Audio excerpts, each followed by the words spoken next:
Hello, and thank you for joining us for today's presentation about parents' role in preventing bullying. My name is Dawn Allen, and I am the 3rd Recruiting Brigade's Family Advocacy Program Coordinator. I'm happy to be presenting this for you as we get ready to start the school year up. On the screen here, these are the topics of discussion that I'll be presenting for you today. In addition, I just want to make sure that you understand that I am not offering any legal advice. I am doing this presentation as a family advocate, just to inform you of the various things that you need to be aware of and the information that I encourage you to look up and have prior to the start or early on in the start of the school year, just in case something happens, so you don't have to look for it later. But if you actually need legal advice, please make sure that you seek that out as we go forward. But the intent here is for information, and I just want to be very clear that I'm not giving any legal advice. Okay, so we're going to go ahead and move forward today. Thank you. So our first topic that we're going to discuss today is the federal anti-bullying laws, those protections that we have at the federal level for our students. But when it comes to bullying, the state laws typically have much stricter timelines and actually protections than the federal law does. But federal laws offer specific protections to benefit children with learning and thinking differences. These include the Individuals with Disabilities Act, sometimes referred to as IDEA, and that act guarantees kids the right to a free and appropriate public education, also known as FAPE. IDEA requires that a school acts if bullying interferes with a child's FAPE, that is, their free and appropriate public education. In addition, Section 504 of the Rehabilitation Act of 1973 also guarantees kids the right to a free and appropriate public education.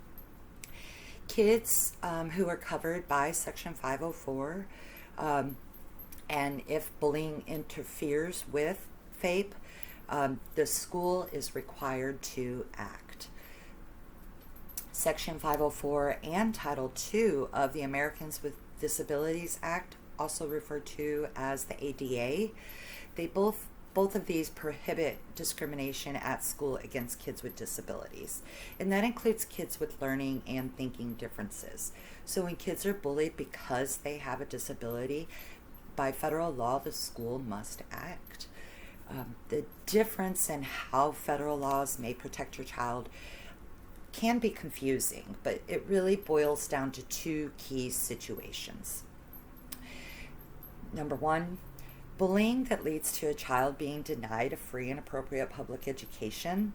If they're bullied for any reason and the bullying interferes with their FAPE, the school must act.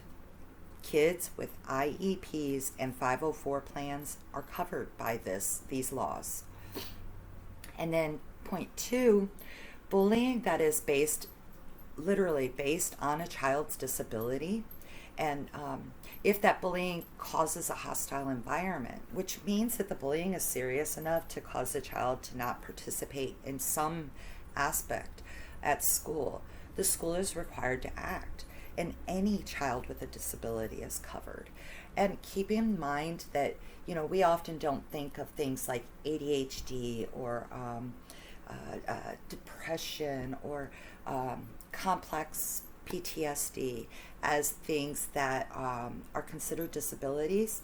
However, if it requires an IEP or it requires 504 or any reasonable accommodation request because of the child's diagnosis, they are covered. By the way it's written, they're covered by these laws. Next, we're going to do an overview of bullying laws across the United States.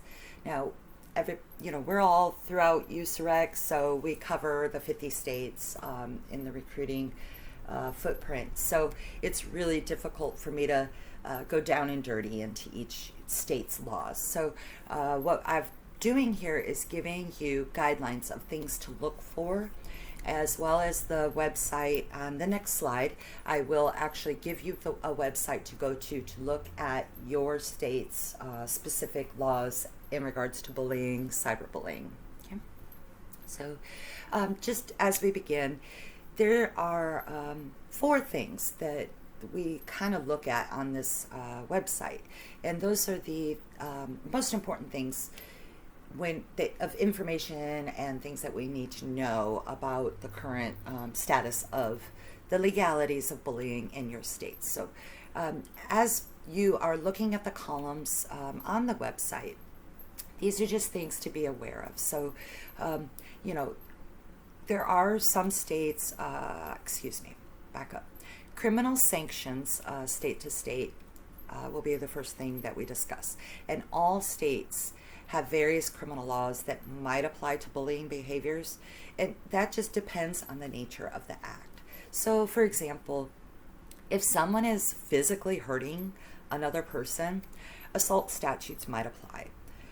All states also have criminal harassment and or stalking statutes, and most include explicit references to electronic forms. So on the web page, in the column, those states which have a yes in the column that states criminal sanctions, those are the states that expressly include electronic forms of harassment. And that is going to be pertinent and relevant because our children, many of them are bullied utilizing electronic means. So you're going to want to know how that applies in your state. In addition, in certain states, the bullying laws specify provisions that allow schools to discipline students in appropriate and measured ways. And that's going to be under the column of school sanction. Okay. Every state except for Montana, the bullying law mandates schools to have a formal policy to help with identification of the bullying behaviors and discuss the possible formal and or informal disciplinary responses that should follow. Some laws require certain elements to be included in the school policy, and that would be things such as specific definitions of what is bullying, while other states simply require a policy without any specifications. So this is going to when you're looking at this, it's just going to tell you what your state laws say about school policy and how they extend, outside of the school time into the e-world, things of that matter.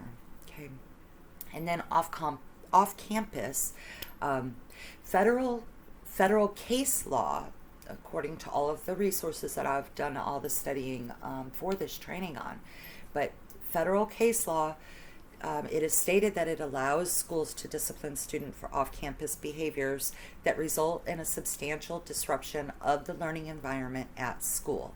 So when you're looking at this website, the states that have a yes in the off-campus column, they simply have codified that into their state laws or their state statutes. Some of you may have heard of the case that went before the Supreme Court in July 21. In regards to the young lady who didn't make the cheer team, and then she went to social media to complain, but it caused a disruption at school, so the school utilized their federal rights to discipline the student, and that case actually made it to the Supreme Court, where the ruling was actually reversed for the school's punishment. So I'm not really sure long term how that's going to play out, but it is something to be aware of, that these federal laws, these guidelines, state laws, school policies, they do change. They're going to change because we are in a constant state of change. So just be aware. It's just something I advise you to just review each time you move, anytime there's a new school year, or when you know that your states have been in session to approve new laws, just to make sure you're staying up to date with the most recent guidance of where your children are attending school.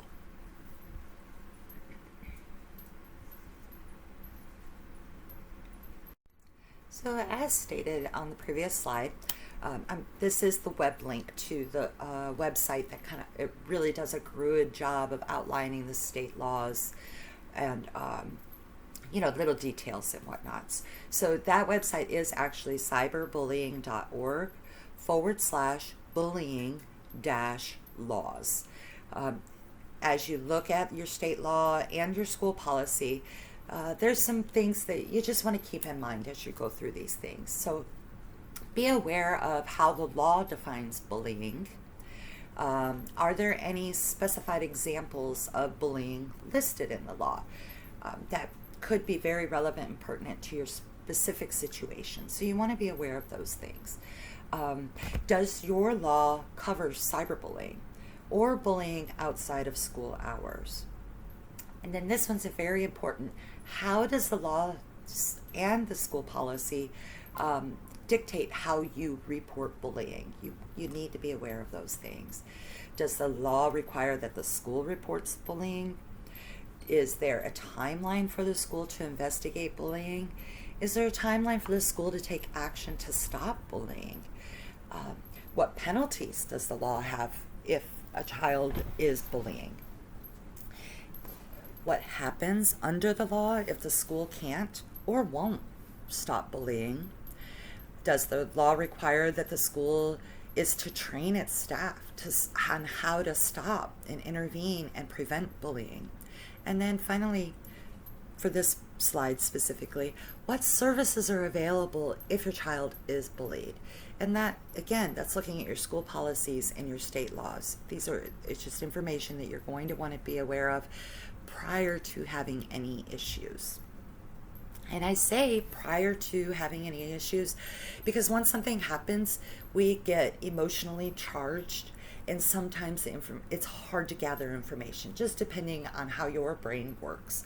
So I always advocate for people to gather the information and resources they may need before you need them. That way you have them, and if you need them, you just have to go to them and utilize them, saving you one extra step while you're under an unusual amount of stress.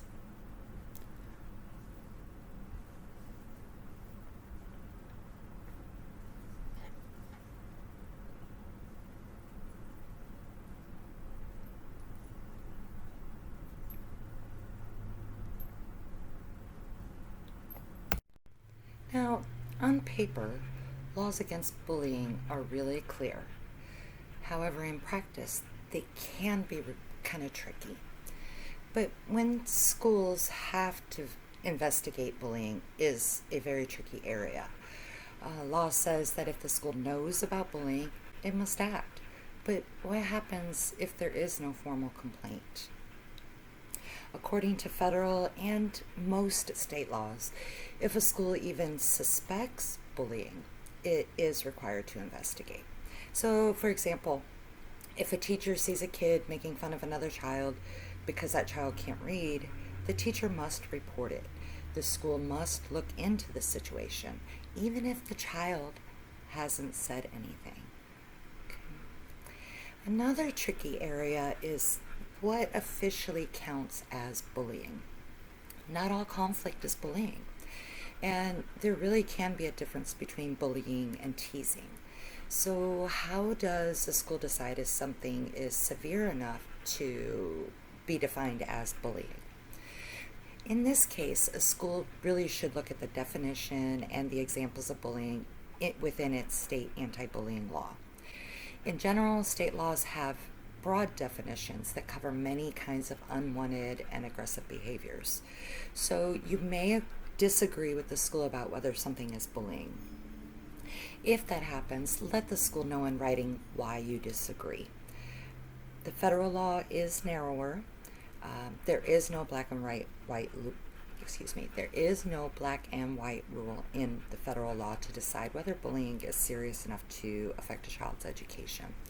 So schools really are required to look at several factors, and these would include declining grades, emotional outbursts, any behavioral issues that are new, recently developed, skipping services that are provided by IEPs or a 504 plan, avoiding school, or maybe even avoiding extracurricular activities that the child likes.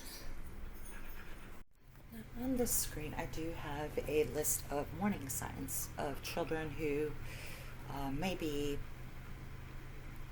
doing the bullying behaviors. So those who are acting in like a bully. So these are just some of the signs that you might see, and I want you to be aware of in case the school does come to you to discuss your child being a child who is possibly exhibiting bullying behaviors. So, does your child have a strong need to dominate or subdue others? Is the child intimidating when they're interacting with their siblings or other children in the neighborhood? Does the child brag about his actual or imagined superiority over other children? Is the child hot-tempered, easily angered, impulsive with a low frustration level? Does the child have difficulty conforming to rules and tolerating adversity or delays? Does the child cheat on games or while playing with friends? Is the child defiant or aggressive towards adults? And that would include teachers or even parents. Is the child antisocial? Or is the child hanging out with the wrong crowd? Now in this slide, I share with you some warning signs that your child may be receiving bullying behaviors from others. And these would be newly, not things that always were, but have newly developed. So if your child's afraid to walk to or from school, they don't want to ride the bus, maybe they're apprehensive about going to school, they have headaches, or they feel ill prior to school beginning in the morning. Do they come home with their clothing or their personal items damaged or missing? Are they sad, depressed, especially when it comes to going to school? Do they come home from school with physical injuries and like bruises, cuts, or scratches? Does it appear that the child is either losing money or frequently requesting money? Does the child seem socially isolated with very few, if they have any, friends? And does it appear that the child is sleeping more than normal?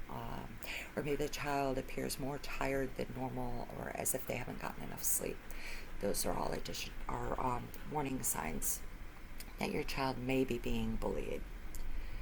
So long-term effects of bullying are actually fairly significant, especially based on all the research we've been doing over the last I believe it's 36 years that they've been officially researching the effects of bullying.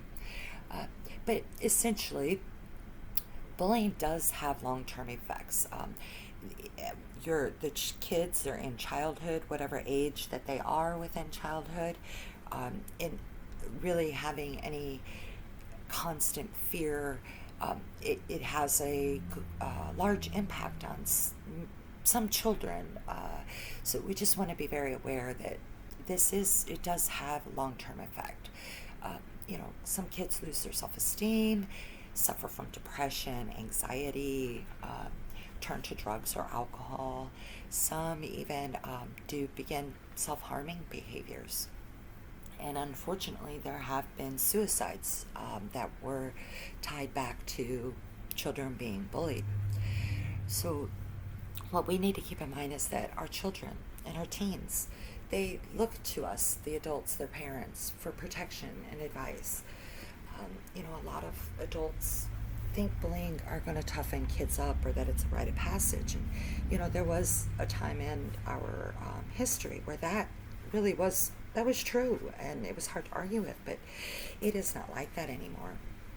Our kids are subjected to so much more than we were coming up, and when I speak of we were, that was those who um, were not. The internet has a great influence and impact on these bullying behaviors. Kids in school have access to your children 24 hours a day, and it wasn't like that when I was in school. 8 hours, and then the neighborhood kids, and that was about as much contact as we had, if with anybody that was being bullied. So, something to keep in mind. Constant, and constant negative interactions are more than likely going to take a hold on your child, and they may need some additional support just to get through this bullying incident. But bottom line is, we cannot allow our children to hurt from the senseless acts of empowerment from other kids who have learned this behavior. They will continue to utilize those behaviors the more that it's reinforced. So we need to make sure we support our children, and then we need to unlearn bad behaviors and learn better behaviors. So here's some recommendations, just to open up those lines of communication and be able to identify a little bit, be better versed in identifying things, and kind of how to deal with them. So just recommend that we take time every day just to have a conversation with your child about the day-to-day activities, life activities, and be real careful not to just ask yes and no questions. Try to get them, use those open-ended questions, just to open those lines of communication and get them used to some free-flowing conversation, and not just the yes and no, and how that yes and no can sometimes feel like grilling someone. So just kind of keep that in mind. And we highly recommend just spend a little time at school. Just volunteer when you have time to. Just find a way to be part of that school community. Having that relationship with the teachers is going to keep lines of communication open with the teachers and administrators, just like the conversation with your children, and making your kids more comfortable talking to you about school, friends, and activities. They're going to be more comfortable talking to you when there are problems. And that is something that even as adults, we do that. Many adults do that. They're just more comfortable if there's already a relationship. So just use that with both the adults and the children. Okay. We ask that you lead by example, just with signs and expressions of kindness. Children learn by observing and watching you, so they're watching how you are handling things in life. So make sure you're modeling the behaviors that you want them to learn, because kids really aren't very good at do as I say, not as I do. They're very much way better at do as I do. So just model the behavior that you want. Okay. Excuse me. Learn the signs and symptoms of bullying and the signs and symptoms of a bully. We've spoke about that a bit today. Just definitely make sure that you establish and enforce those family rules that help your children know that bullying behaviors are harmful to others, and that it is just not acceptable in your home. Encourage your child to stand up to help those who are being bullied. It's been shown repeatedly, I believe the research was over the past 15-ish years, that bystander students are actually really effective at stopping bullying behaviors. So that may be something that, if it's not already going in your school, maybe you think about advocating for that, those kinds of groups within the school setting. Teaching the kids those skills of how to be a good bystander.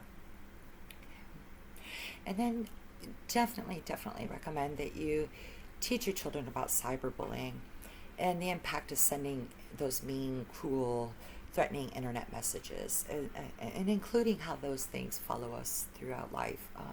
Not just the receiver and how it follows them in their memories through life, but the actual sender.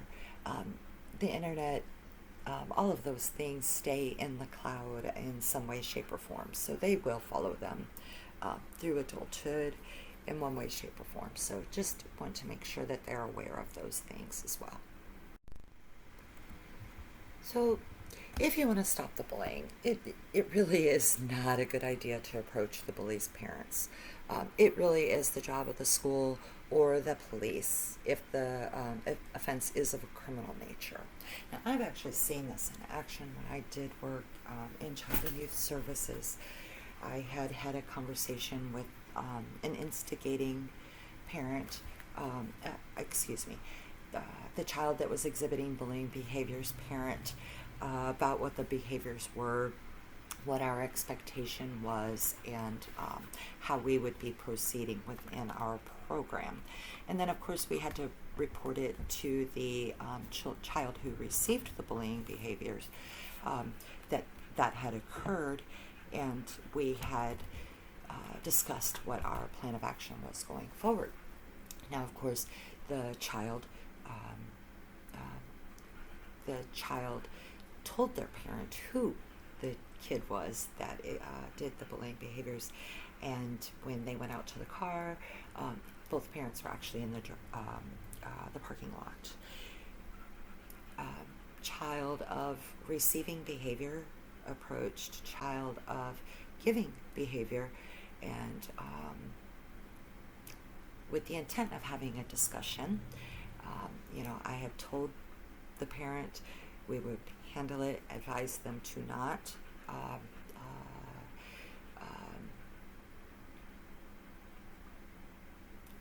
direct it directly to the parent. But, advice is as it is. Long story short, I ended up needing to call in MPs into the parking lot because this discussion escalated. So I just ask, please, let the officials handle what the official business is, and you handle what your family and child needs, whether you're the receiver or the sender. Just because we do not need adults also escalating the issue even more. Sometimes parents speaking with other parents, sometimes that can actually make it worse for the children, even if the parent discussion gets on fine. So we need to be aware of those things, and just be aware of that. So other ways to stop these bullying behaviors, just find out the pertinent and detailed information about what bullies are doing. So write down the dates, times, places, actions, etc. So this is your who, what, when, where, why, how, and just keep track. Write it all down. Document everything. Okay. Find out about any threats that may have been made towards your child. If it pertains to things that occurred outside of the school, you're encouraged to contact the police to report that. You will contact the school during hours of operation and make an appointment with the principal for a face-to-face meeting. At that meeting, you're going to want to outline the details.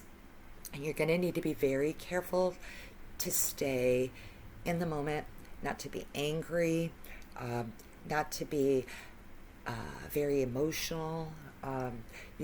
You want to keep it factual and state it as though you're maybe telling a friend what happened.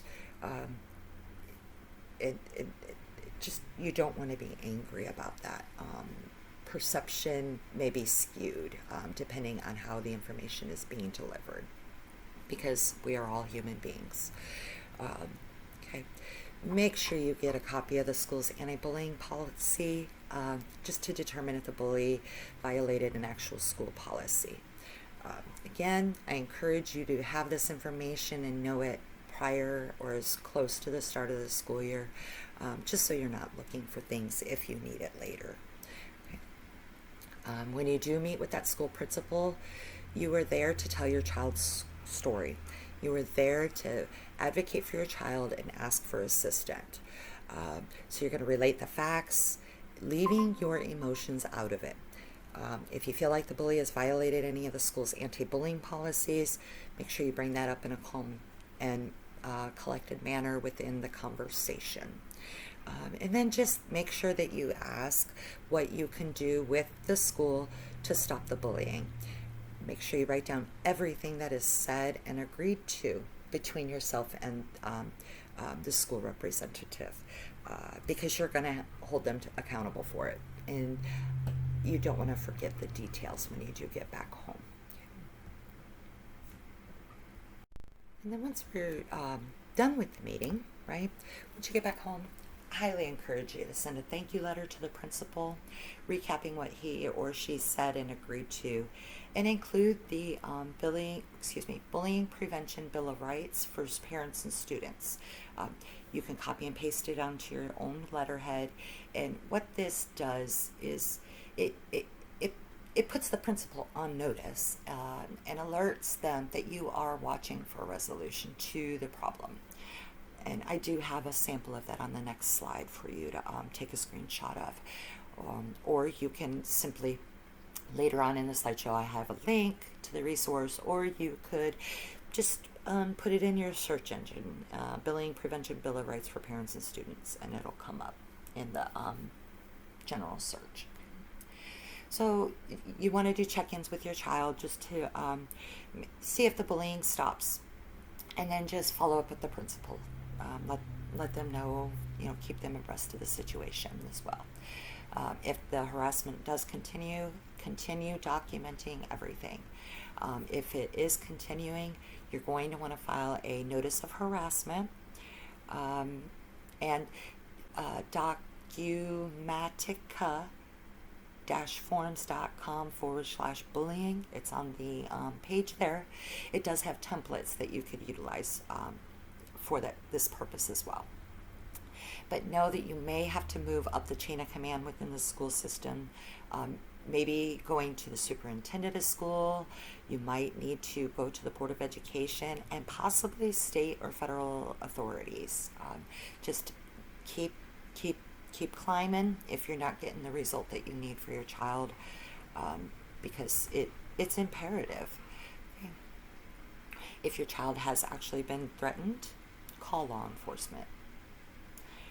If your child has been cyberbullied, check your school's anti-bullying policies as well as your state's anti-bullying legislation to see what the status of cyberbullying, how that is covered in regards to sponsorship of the school.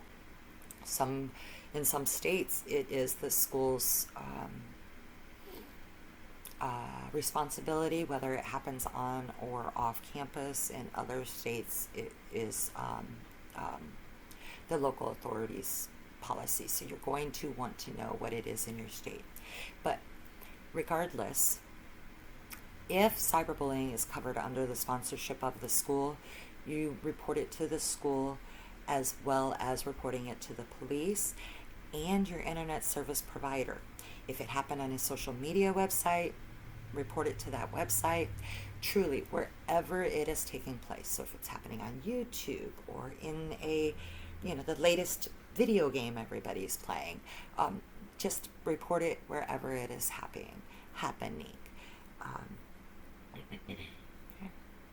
If the bullying doesn't stop, file charges with the school board and law enforcement as appropriate. And then I just want you to just be aware of the fact that most schools will only file one civil charge on the student. So really your best bet is to file the charges yourself and let the school know what charges you have filed to keep track of it. Remember, and that again, I am not giving you legal advice. This is actually advice from a variety of resources that I do share later in later slides, that is literally just to ensure that you're advocating appropriately for your child who is experiencing bullying behavior.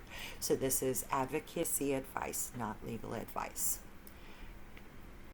This screen, I literally took a screenshot of the Bullying Prevention Bill of Rights for Parents and Students, and it's just an excellent example that you can literally copy and paste and fill in the blanks for what fits in your situation specifically, but is a very good tool to have handy for you. Now, this is very important, especially for children who are receiving bullying behaviors. Um, if parents haven't been subject to bullying, they may not have any idea of what your child may need. So this is just some things that may be helpful for you. So first and foremost, be supportive. Really try really hard not to underreact or overreact when your child tells you that they're being bullied at school. Please do not dismiss their experiences. If the child has the courage to come and tell you that they're being bullied, it really could be devastating for them to be told to work it out for yourself, or they're just teasing you. So you want to validate your child, their feelings and their emotions of the experience, regardless of how you feel about the situation. If you discount what your child says at first report, they're not going to give you follow-up reports. You need those follow-up reports. You need an open line of communication with your child, where they are trusting you to be there emotionally for them, as well as ensuring their safety, both emotionally and physically. So please, no matter how you feel about the situation, validate how they feel and work from there. Do not blame your child for the incident. I don't care if you have a meek, mild, introverted child. It is not their fault that another child is bullying them. It's not their fault. It's not their fault. Okay? Please expect that your child may have a difficult time dealing with being the target of bullying. These days it's really hard. Back in my day, if you were bullied, as long as you weren't the first person to act physically, you didn't get in trouble. So if somebody touched me and I defended myself, I didn't get suspended. That doesn't happen these days. So it's really, really very difficult for children who are being bullied to work through those things as well. It is natural instinct, fight, flight, freeze. That's what we do as humans. It is dialed in to us. How we are wired initially is how we are, but we can learn different ways of reacting to things. Bottom line at this point, your kids need you to be supportive. They need your encouragement to keep talking about the incidents if they need to keep talking about it. Some kids won't need to keep talking about it. Just make sure you're talking to your kids about how school's going, use those open-ended questions, and just provide that extra support and encouragement to your children at the time. We're all very different human beings. So, and even amongst individuals, our reaction to different human beings can be different as well. So your child receiving bullying behaviors from one child may not impact them the same as they would from a different child, just because of all those things that work into how we filter information in our brains as human beings. But I'm not going to bore you with all that. But ultimately, just be aware that it could be different based on who it is and when it is. And just be supportive, encouraging, and try to help your child work through what your child needs to get through these things, okay? Bottom line, if they're reluctant to talk to you, I encourage you to encourage your child to talk to another adult that is you trust. That could be a family member, maybe a teacher that you trust, a mentor in their after-school program, a therapist, guidance counselor, someone from church. There are lots of adults in our children's lives, and we have friends that we trust. So just encourage your child to have those conversations, because we just want to make sure that your child has someone that they trust to talk to if something is happening. especially if it's something they may be embarrassed to tell you. And don't take offense to that. It could just be embarrassing. Um, maybe your son doesn't want to tell tough, his big army soldier father that he's being bullied at school. It might make him feel like he's weak, or maybe his dad might be disappointed, or so just be real careful that we need to remember that our kids are young and they're still malleable and they're learning their way through this world, and they need help filtering those positive things through their lives and lenses as well. And then bottom line, research indicates that responding to bullies in an aggressive manner, really, it typically does not make the bully go away. Now, I will say, sometimes it ramps it up. Even back in my day, sometimes it would make it worse. But the research is showing that typically it doesn't make it stop. And sometimes it may actually escalate the matter. All right. So if your child is actually the child exhibiting bullying behaviors, aka the bully, just understand that it is a serious matter. But it's not that your child. There's hope. It's not. It's not a lost cause because your child is exhibiting bullying behaviors. So we just ask that you question and make sure you're listening. Really use that active listening, engaged listening form of communication with your child, so that you can understand what's going on. Right?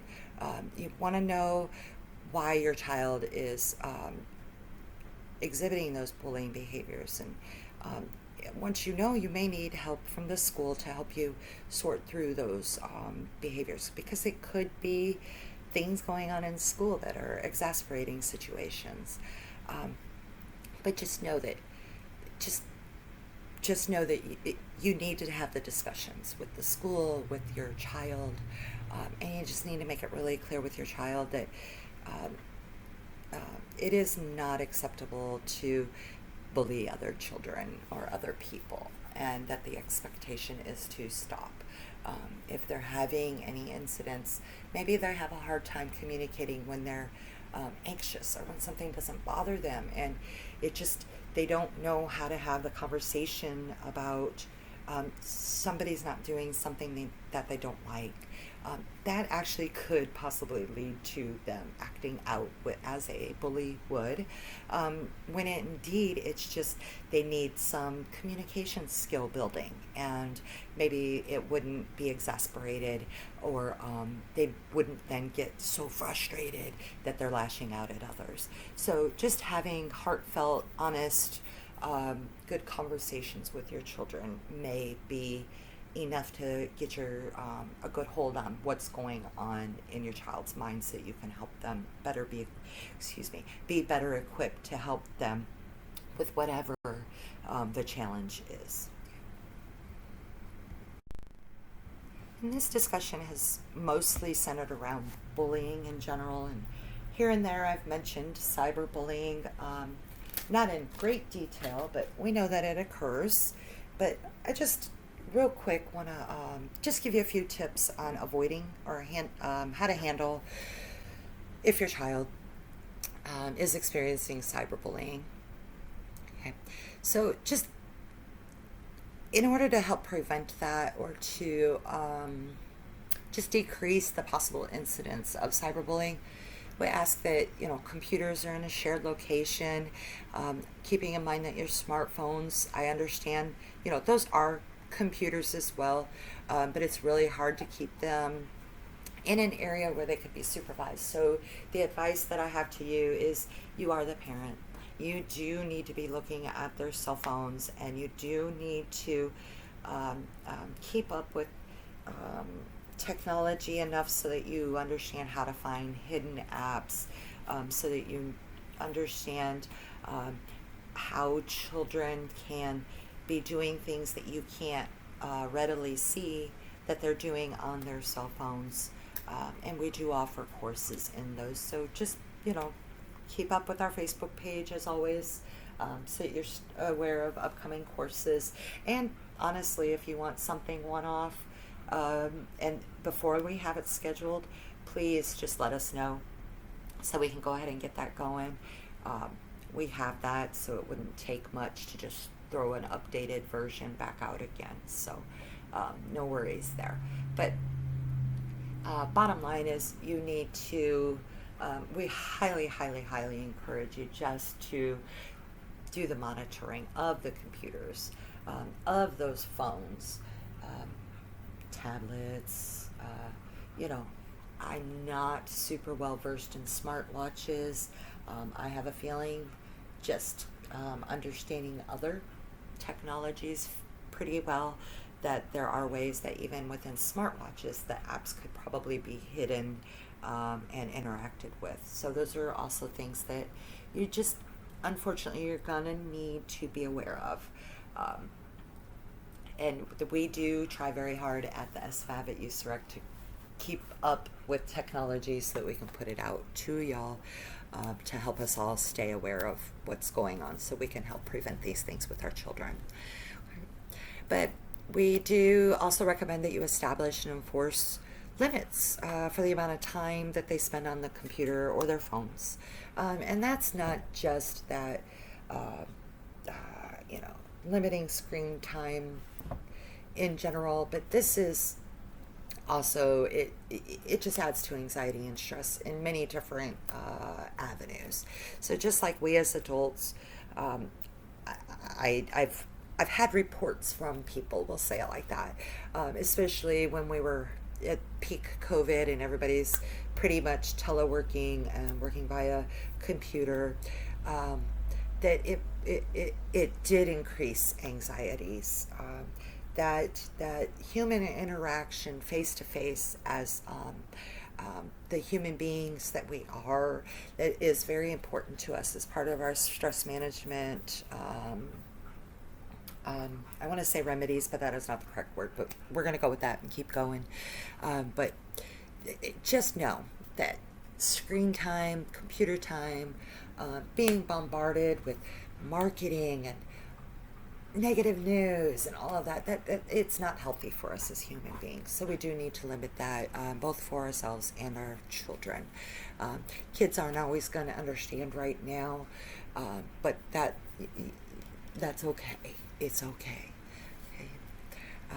Bottom line is you definitely need to have access to your children's online accounts, their passwords, and the security measures for the websites. And again, I'm going to say you're going to want to be familiar of how to find those hidden apps on phones. As soon as I have time, I'll try to throw together a video for that real quick, or at least find one that might already be in creation that we can go ahead and share ASAP. But despite that, please just be aware and inform your children to report to them if they're being a victim of cyberbullying. Have some basic knowledge of the sites that your children use.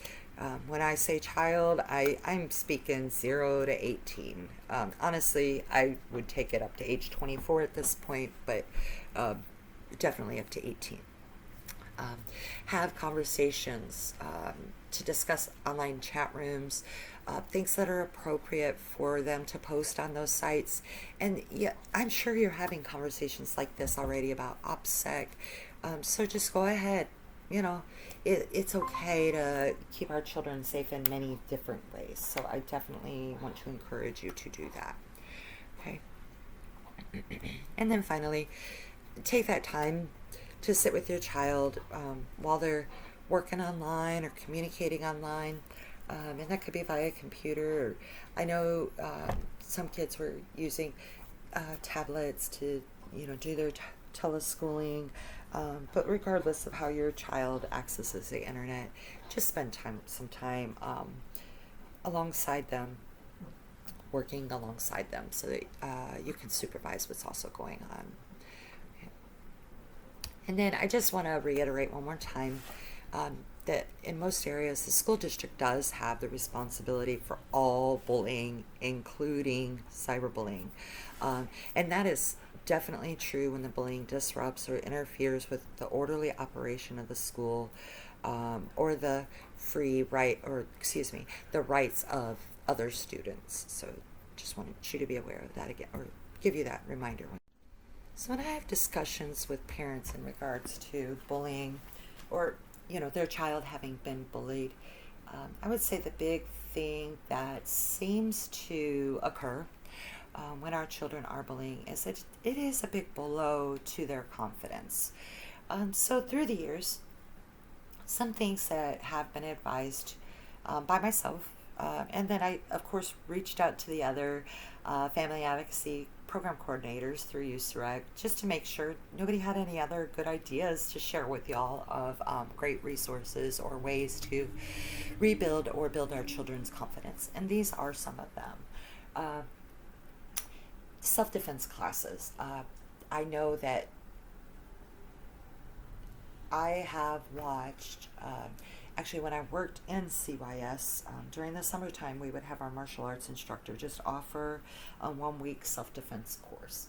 And it was very enlightening, that's probably a great word, to watch how much confidence the kids actually gained just in about 10 hours. 5 days a week. It was a 3-hour course, but lots of breaks. Anyway, neither here nor there. It was about a 10-hour course. Just in general self-defense behaviors. But the kids from Monday start to Friday, we're done and celebrating with our families, showing off what we learned. They were they built a lot of confidence in that short amount of time. So I've seen that physically change in students within a week. I know that one of our former FAPCs, she did let us know that there are local police departments out there that will offer self-defense classes as well. So please call your local PDs. Memory serves me correctly, I believe she said that those are often free or reduced as well. So on the martial arts programs, if you're near an installation, definitely check, see if they have anything set up for that on the installation. Child and youth programs would be a good go-to, perhaps. Who else? I was trying to think of who does martial arts contractors. I know that on Air Force installation, martial arts contracts usually run through CYS. I believe that holds true as well with Army installations. If I am mistaken, I apologize profusely. But I will, that's a great place to start, okay?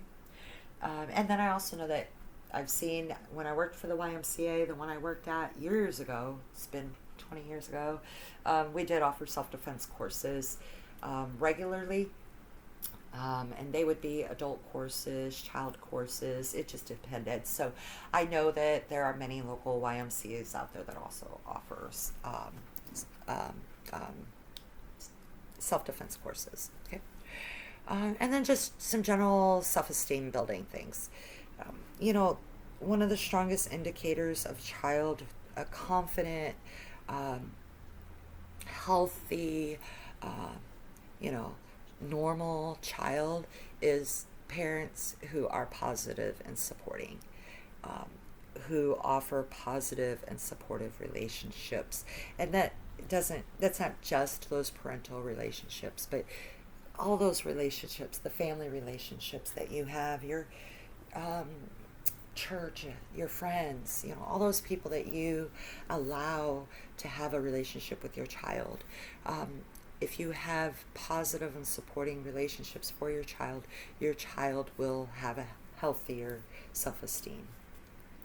And that includes toxic family members. Just you want to make sure that you are protecting your children as much as possible. As I said on prior slides, I did a lot of reading and preparation because I needed to bring myself up to date with this topic. Right, I've been away from child and youth programs for 2 years ish, just under 2 years now.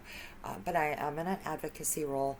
But honestly, I had not stayed abreast of the bullying policies. And honestly, the two states that yeah, two states that I did work in, they had very similar bullying laws. The school districts were super similar. So, to be honest, until I did this research in preparation for this class, I didn't realize how vast the laws are in a way. So, I'm offering you all these resources so that if you are interested in going back to read them in detail versus my pulling what I feel is relevant to the topic and my goals for this training, please feel free to do so. I gave you the links so that those folks who do like to do that could go and have a look. I definitely encourage you to read that. Excuse me, I'm trying to find which one. This second to the last bullet is where I actually reference at the start of all the bullying laws. So that will be very important for you to have a look at. And finally, this slide is for resources. Just a quick once over. I really do ask you just give it a second, have a look. Some of these might be really helpful for you. That first bullet is literally just a audio podcast with a doctor out of the University of Nebraska. She's a social scientist. So it's a very interesting listening, and you may learn some additional information if you're interested in that. Part of stress management is mindfulness. And honestly, mindfulness has been shown to deepen social emotional learning, and it really does promote resilience.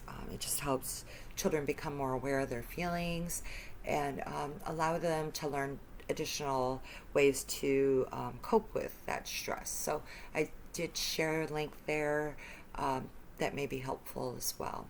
And then Center for Children, they have a whole page of bullying prevention resources.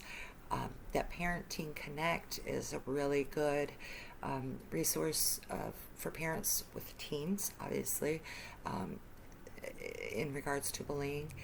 And then I did pull this article that talks about everyone's role to play in preventing bullying, as well as just strategies for children and teens in coping with the stress that comes with being bullied. So hopefully some of that is interesting or helpful for you.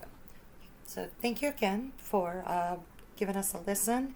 If you have any questions, comments, go ahead and leave them, and we will answer those for you. And thanks for listening. Goodbye.